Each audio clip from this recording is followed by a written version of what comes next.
আমার মুসলমান ভাইরা, আমার বন্ধুগণ, রাশিয়ান সৈন্যগুলি এবার যখন আফগানের মুসলমানদেরকে নির্দেশ দিয়ে দিল, তোমরা নিজ নিজ দায়িত্বে এই তাবু ছেড়ে ভিন্ন ভিন্ন জায়গায় তোমরা চলে যাবা। এরা বন্ধু গভীর মনোযোগী হয়ে যাবেন বাজান, কোন দিকে কোনো খেয়াল করবেন না। অল্প সময় স্বল্প কথা বলেই আমি বিদায় নেব। বাইগা এই রাশিয়ান সৈন্যদের কথা শোনার পরে নিজ নিজ তাবু ছেড়ে আফগানের মুসলমান ভাইরা ভিন্ন ভিন্ন জায়গায় চলে যায়। কিন্তু বাবাজি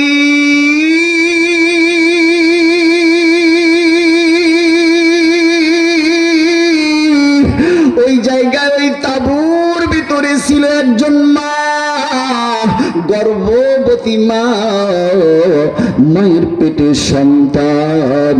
কিন্তু ওই মা জননীর একটা সন্তানের বয়স 3 থেকে 4 বছর, আরেকজন সন্তান, যেই সন্তানটা হাফেজে কোরআন, যার সিনায় আছে আমার আল্লাহর কোরআন, ওই কোরআন ধারণকারী ওই হাফেজটা।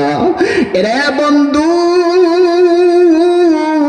আমার গোপালপুরের বাইরা, চামটা থেকে আগত, বর্ণি থেকে আগত, হরিপুর থেকে, তেবাড়িয়া থেকে, বড়রিয়া থেকে আগত বাব্বাইরা, কলিজার টুকরা যুবক বাইরা, প্লিজ খুব দিলের কান লাগায়া কথাগুলো শোনা চাই রে বাবা। বাইগ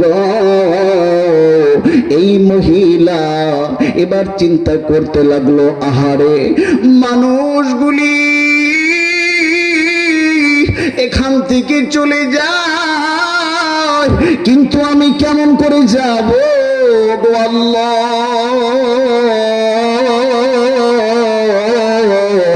আল্লাহরে একটা ডাক দেন না বাবা, বলেন না আল্লাহ। সবাই একটু মায়া লাগায় আল্লাহরে একটা ডাক দেন না, বলেন না আল্লাহ। এ বন্ধু, এ বাবাজি, আল্লাহরে ডাকলি যদি আপনার দিলের মধ্যে যদি ভালো লাগে, তাইলে বাজান লিখে নেন, আপনার দিলে আমার আল্লাহ এই কোরআনের মহাব্বত, কোরআনের ভালোবাসা দান করেছে। কথা বলেন ঠিক কিনা আমার ভাইরা, আমার বন্ধুগণ। এবার হাফিজ সাহেব, হাফিজ আব্দুর রহমান, অন্ধ হাফিজকে নিয়ে মা জননী এবার ছোট সন্তানের নাম আবুল বাশার, বড় সন্তানের নাম আব্দুর রহমান। বাইগ দুই সন্তানকে নিয়ে এবার যখন মা জননী যখন হাঁটি হাঁটি পা পা করে চলতে লাগলো, ভাইজান কিছুদিন যাও, কিছু দূরে যাওয়ার পরে এবার মা জননী প্রসব বেদনা যখন উঠে যাবে, এমন সময় হাফিজ আব্দুর রহমান কি ডাক দিয়ে বলে, বাবা গো, ও বাবা, আজকে যদি তোমার বাবা বাইচা থাকতো, তোমার বাবা এই সময় আমার পাশে থাকতো।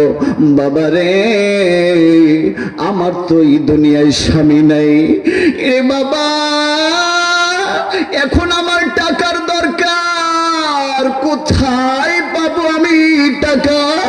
কিন্তু আব্দুর রহমান রে, আমি তোমাকে বলে দিই, শোনো, আমি কিছু টাকা জমিয়েছিলাম, তোমার বাবা যখন বেঁচে ছিল আমাকে প্রতিদিন খরচার জন্য কিছু টাকা দিত। এরে বাবা আব্দুর রহমান, ওই টাকাগুলির ভিতর থেকে আমি সামান্য কিঞ্চিত পরিমাণ টাকা আমি জমিয়েছিলাম। বাবারে, ওই জমানো টাকাগুলো আমি ঘরের মধ্যে এক জায়গায় রেখে এসেছি। ও বাবা আব্দুর রহমান, তুমি কি ওই জায়গায় যেতে পারবা? আব্দুর রহমান ডাক দিয়ে বলে, মা গো, ও মা তুমি আমাকে বলেছো যাওয়ার জন্যে গো মা, আমার জীবন আমি বাজি রেখে হইলেও তোমার কথা আমি মানব। একটু আওয়াজ দিয়ে বলবেন বাজান সুবহানাল্লাহ। এবার আব্দুর রহমান মা জননীর কথা পালন করবার জন্যে রে বন্ধু, মা জননীর নির্দেশ পালন করার জন্যে আব্দুর রহমান এখন ছুটে চলবেন ইস্তাবর দিকে, কিন্তু রাশিয়ান সৈন্যগুলো তাক করে রেখেছে। দেখো না দেখো না কে আমাদের তাঁবুতে কেউ এখনো পর্যন্ত আছে কিনা। এবার রাশিয়ান সৈন্যগুলি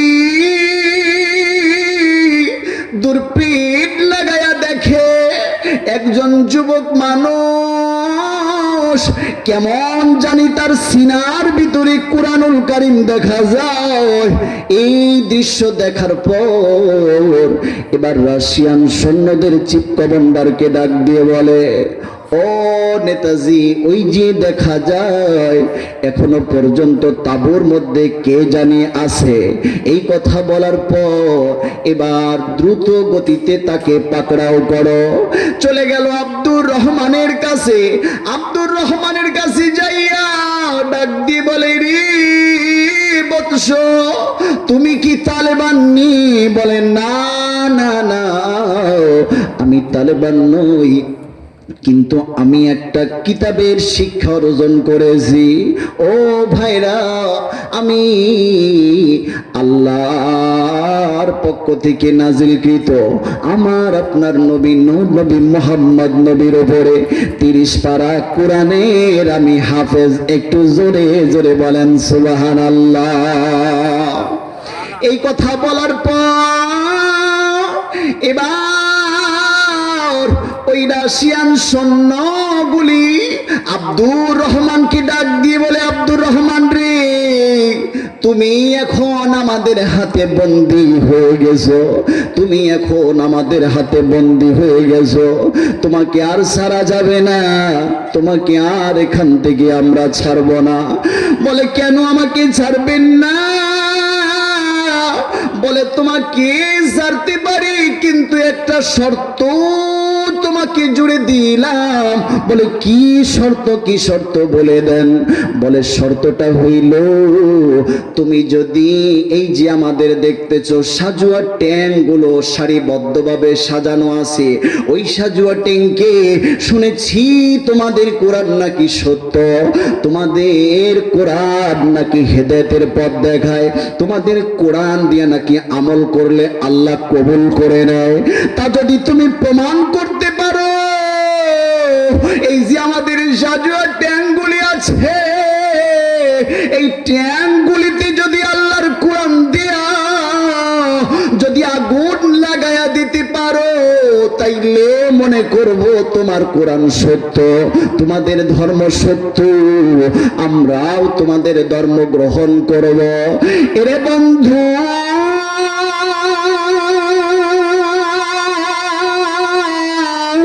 এদিকে আব্দুর রহমানের মা চিন্তায় পড়ে গেল, আহারে আল্লাহ, আমার সন্তান আব্দুর রহমানকে তো পাঠিয়েছি, এখনো পর্যন্ত আমার কাছে আসলো না। ভাইজান, আমি আপনাদের কাছে জিজ্ঞেস করতে চাই, এই দুনিয়াতে সন্তান যদি কোনো বিপদে পড়ে, দুনিয়ার কেউ না জানলে একজনের দিলে খবর হয়ে যায়, তিনি হইলেন আমার আপনার জনম দক্ষিণী মা। কথা বলেন ঠিক কিনা? বনে থাকে বন বাদরে, বাচ্চা ঝলে তার বুকে,